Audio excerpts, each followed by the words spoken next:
Reihman, who is my next guest, who is a practicing physician with Desert Center for Allergy and Chest Diseases. I want to welcome you back to the show, and I want you to tell everybody a little bit about you, but what makes your practice so different? Get up on that mic so everybody can hear you.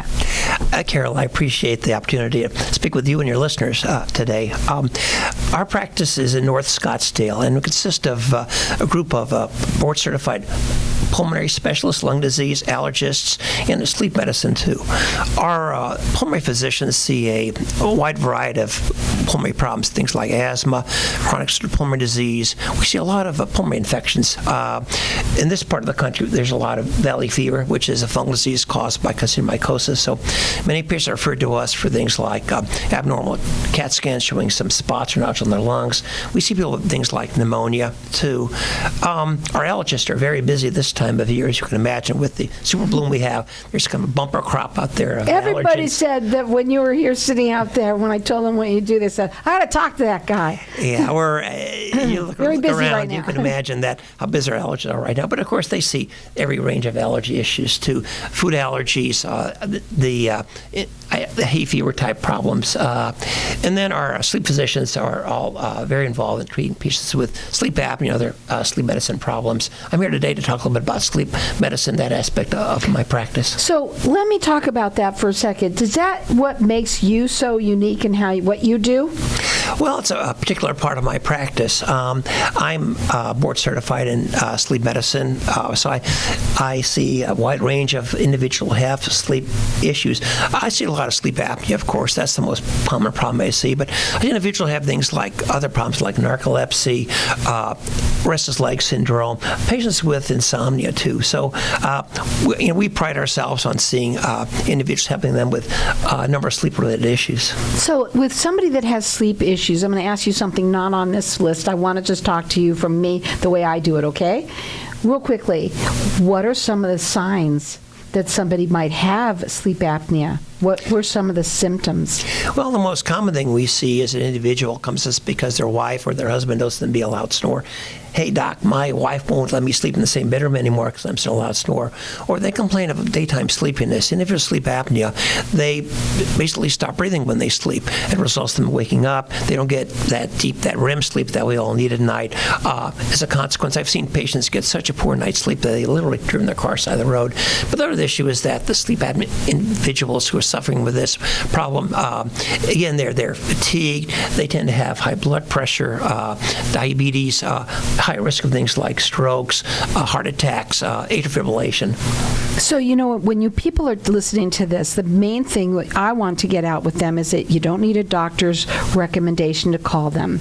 It is so important that when you listen to these things here, and I love the show for that reason of all the different information that people get out there, but when you hear this, especially maybe it's you, maybe it's someone that you know, maybe it is your partner that you hear snoring at night, but the scary thing is that the partner that hears them not breathing, which is really scary, I'm sure, that you write the information down. You can call them. Their phone number is 602-788-7211. Their website is desertcenter.org. And you don't need a doctor's recommendation. The best thing is to call, find out, tell them what's going on, and see if they can help. And I'm sure that in many cases, what is it that you usually do for people when they call you and tell you this? What's the protocol?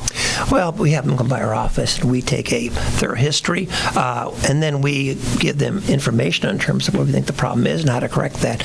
A typical start would be to send a patient to a home sleep study. Now, it used to be that a patient would require to come to a hospital in the middle of the night, watched all night.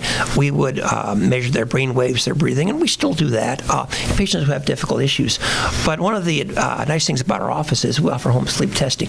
Individuals sleep much better in their own bed, and the equipment we use to monitor their sleep is a little less invasive than what would be done in the hospital. So patients come in the afternoon, they pick up the equipment, they take it home, they wear it, drop it off the next morning, and then we, of course, follow up with them if there's a problem, and then we would arrange appropriate therapy. Right. How many times do you usually see that there's a problem when they come in? It's very frequent, but sometimes that's not the case. Sometimes the patients are concerned, and it's reassuring to know that, hey, your sleep is good, you maybe have a little bit of snoring, but you don't have a problem that needs some sort of aggressive therapy. Right, you never know until you find out, but it is important, especially if you are, and so many people out there that have this issue, and you're snoring, and you're not sleeping well at night, and you really need to make sure that you are being taken care of, because you know what, can this be a problem if somebody doesn't take care of it? Oh, absolutely. There's a much increased incidence of things like hypertension. Individuals who have high blood pressure may have been diagnosed sleep apnea. Treatment, the blood pressure goes down. A lot of the cardiologists, the atrial fibrillation is a very common problem out there, particularly in the older individuals. And some cardiologists will not even bother to try to correct that atrial fibrillation until their sleep apnea has been treated. So no question that. But the other part of it, too, is these individuals, they just don't feel well. They're tired. They don't have any energy. I've seen individuals in my practice who have gotten treated appropriately for the sleep apnea. They've come back, they lost 40 pounds because they feel so much better, not so tired or fatigued all the time. And of course, you much more improved sense of well-being also. Their phone number to call is 602-788-7211. You do not need a doctor's recommendation. They're located right here in North Scottsdale. The website is desertcenter.org. Remember to put in .org. So obviously it can be harmful, right? I'm going to ask you this one because you just answered that question, that it can be harmful. Is it only in older people or heavy people? It's much more common in heavy people, but that's really not uniform. I've seen certainly very thin individuals who have significant sleep apnea and other very overweight individuals who did not. But there's no question that it does tend to be associated with weight gain. That's an issue in the United States this time, the increase in obesity. So we are certainly seeing much more sleep apnea now than perhaps what we did, 20 years ago. So what are some of the treatments that you have? How do you treat it? Well, the most common treatment, besides encouraging weight reduction, is what's called CPAP, continual positive rate pressure. That involves getting a little air compressor device, plugging the wall of your bedroom. It takes room air compressor and passes it through a mask that you wear typically over your nose, and that pushes your tongue out of the way. It immediately corrects the problem. The first time you try CPAP, you don't snore, wake up the next day, have a good night's sleep. It's virtually 100% effective. And there's very few therapies, Carol, in medicine that always work, have no side effects. CPAP always works, has no side effects. So we'll typically start with that. There are some other options out there. What are called dental appliances. Have a doctor, usually a dentist who's certified in this type of thing, make an appliance to put in your mouth when you sleep at night, pull your tongue and your jaw forward out of the way. They work, although they require a little bit of manipulation from the oral surgeon. And then there's another thing you've heard called the Inspire system advertised on television. I think the commercials for that are somewhat misleading. That involves having a surgeon operating, making an incision in your chest, putting a piece of device beneath your skin, running a wire that goes to your back of your tongue, another wire breathing muscles. That's not for me. Yeah, it's I think, again, perhaps somewhat misleading on the advertising for this.